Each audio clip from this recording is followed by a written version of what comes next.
Hi friends, நம்ம 200 feet radial ரோட்ல இருந்து 500 மீட்டர் டிஸ்டன்ஸ்லையும் பல்லாவரம் குரோம்பேட் ரயில்வே ஸ்டேஷனுக்கு பக்கத்துலேயும் லொக்கேட் ஆகியிருக்க நம்ம Chromepet ready to move project நல்ல 35 ஃபீட் வைட் ரோட்டில், அதுவும் மோஸ்ட் வாண்டடான நம்ம ராதா நகரில் அவைலபிளாக இருக்குது.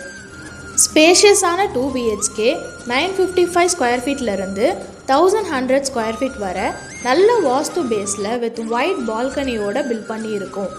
அது மட்டும் இல்லாமல் 7700க்கு கோட் பண்ணியிருந்த நம்ம குரோம்பேட் ப்ராஜெக்டை இப்போ ஜஸ்ட் 7500க்கு ஆஃபர் ப்ரைஸில் கொண்டு வந்திருக்கோம். உங்கள் ஃப்ரீ டைமை வேல்யூபிளாக ஸ்பெண்ட் பண்ண PVR சினிமாஸ்லாம் நியர்பைலையும், ஜஸ்ட் 10 மினிட்ஸ் ட்ராவலில் ஈஸி ஆக்சசபிலிட்டியோட ஷாப்பிங் சென்டர்ஸ், ஹாஸ்பிட்டல்லாம் நியர்பைலையும் லொக்கேட் ஆகி இருக்குது. இன்னும் இந்த மாதிரி நிறைய ப்ராஜெக்ட் டீட்டெயில்ஸ் பற்றி உங்களுக்கு தெரிஞ்சுக்கணுமா? லைவ் ஹோம்ஸ் பேஜை ஃபாலோ பண்ணுங்கள். மோர் தென் டீட்டெயில்ஸ் வேணும் அப்படின்னா ஸ்க்ரீனில் தெரிகிற நம்பரை காண்டாக்ட் பண்ணுங்கள். தேங்க்யூ.